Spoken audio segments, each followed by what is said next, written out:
여러분, 주가가 9천을 넘어 치솟았다고 환호했던 때를 기억하시죠? 그때 주식 계좌 하나 없는 70%의 국민들은 과연 무엇을 얻었을까? 그리고 지금 주가가 다시 6천대로 무너져 내린 이 순간, 우리는 왜 또다시 아무것도 변하지 않은 민생이라는 단어만 듣고 있어야 할까요?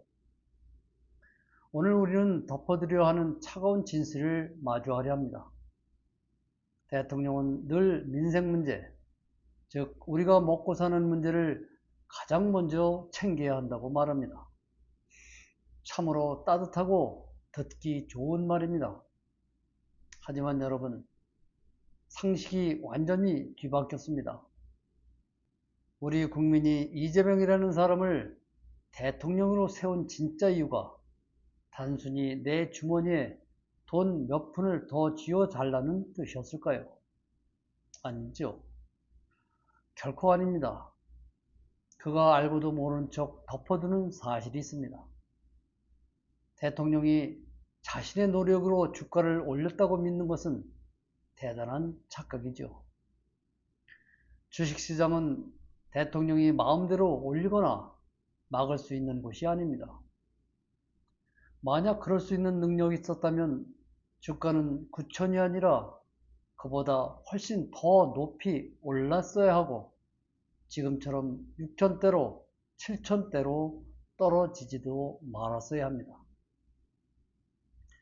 인위적으로 통제할 수 없는 주가를 대통령의 큰 업적인 것처럼 삼았다는 것, 참으로 한심하고 뼈아픈 일입니다.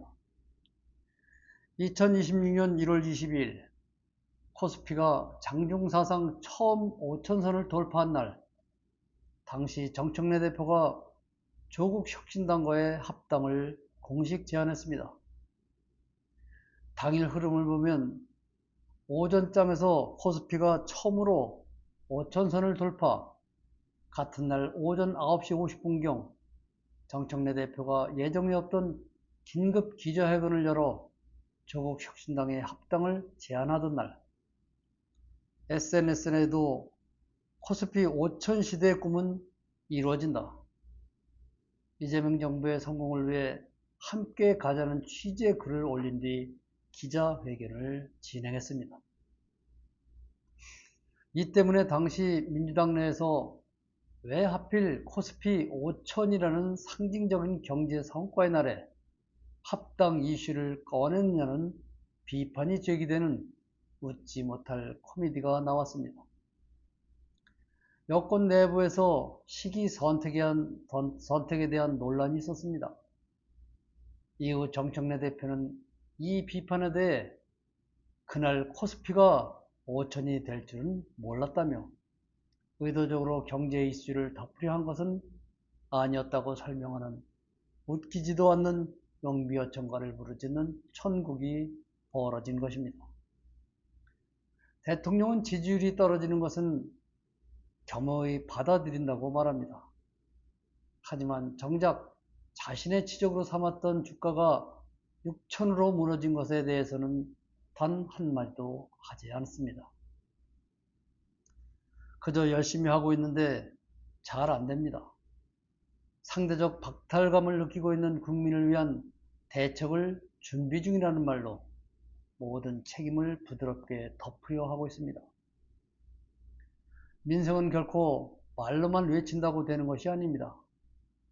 도대체 왜 우리의 민생이 이토록 어려운 것입니까? 정답은 아주 단순하고 명확합니다. 우리 사회의 가장 큰 문제점, 썩어 있는 부조리만 걷어내면 민생은 자연스럽게 해결됩니다. 즉 진정한 민생은 개혁을 통해서만 이루어집니다. 지금 나라에 돈이 없는 것이 아닙니다. 소수의 기득권들이 거대한 경제적 카르텔을 만들어서 국민의 돈을 훔치고 독점하고 있기 때문입니다. 검찰, 사법, 언론, 이들이 눈 감아주고 덮어주는 사회적 부조리를 단호하게 끊어내야 합니다. 이 썩은 구조를 도려내면 그들이 몰래 가져가던 부가 다시 국민에게 돌아옵니다. 그것이 진짜 민생입니다. 하지만 대통령은 이 거친 개혁의 칼을 놓고 그저 듣기 좋은 민생이라는 말로 국민의 눈을 가리고 있습니다. 그토록 강하게 개혁을 외치던 사람이 대통령이 되자마자 갑자기 생각이 바뀐 데에는 분명한 이유가 있습니다. 바로 지지 기반의 기형적인 변화입니다. 취임 이후 이상한 일이 벌어졌습니다. 과거 이재명을 그토록 비난하던 사람들, 개혁과는 아무런 상관이 없는 보수 세력들이 갑자기 몰려들기 시작했습니다. 이재명이 참 훌륭하다, 정말 잘하고 있다며 환호했습니다. 이들이 바로 이른바 뉴 이재명 세력입니다. 전혀 생각지도 못했던 사람들이 칭찬하며 다가오니 아마도 이게 웬 떡이냐 싶었을 것입니다. 갑자기 몰려든 이 달콤한 칭찬에 둘러싸여 권력은 스스로 방향을 잃었습니다. 자신을 이 자리에 세워준 국민들의 준엄한 명령, 즉 기득권 카르텔을 깨부수라는 그 명령을 까맣게 잊어버린 것입니다. 정신이 나갈 수밖에 없는 상황이었을지도 모릅니다.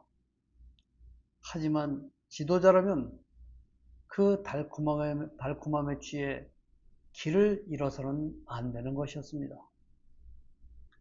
이 잘못된 선택의 결과는 숫자로 아주 분명하게 나타나고 있습니다. 이재명 대통령을 지키겠다며 만들어진 공소 취소 모임, 이른바 공취모의 상황이 모든 것을 말해줍니다.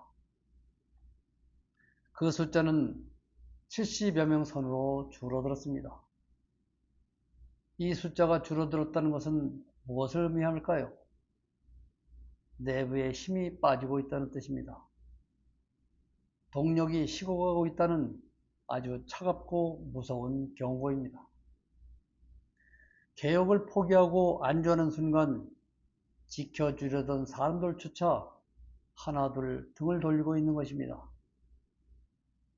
지금 이러지도 저러지도 못하고 어정쩡한 태도를 보이고 있는 의원들도 분명히 있을 겁니다. 이제 가장 상식적이고 뼈아픈 계산을 해볼 시간입니다. 새로 몰려와서 칭찬을 건네는 뉴 이재명의 숫자가 많을까요? 아니면 개혁을 벌인 것에 실망하여 등을 돌리고 떠나간 원래 지지하는 국민들의 숫자가 더 많을까요? 답은 너무나도 분명합니다. 지지와 기대를 철회하고 떠난 쪽수가 훨씬 더 많을 것입니다. 잃어버린 마음이 새로 얻은 마음보다 크다면 지금 가는 길이 틀렸다는 뜻입니다. 그렇다면 당장 벤 머리를 돌려야 마땅합니다. 다시 정책을 선회해야 합니다. 듣기 좋은 민생이라는 핑계를 내려놓고 기득권의 카르텔을 부수는 그 험난한 개혁의 길로 돌아와야 합니다. 그것만이 살 길이며 국민이 진정으로 원하는 길입니다. 오늘은 여기서 마칩니다. 고맙습니다.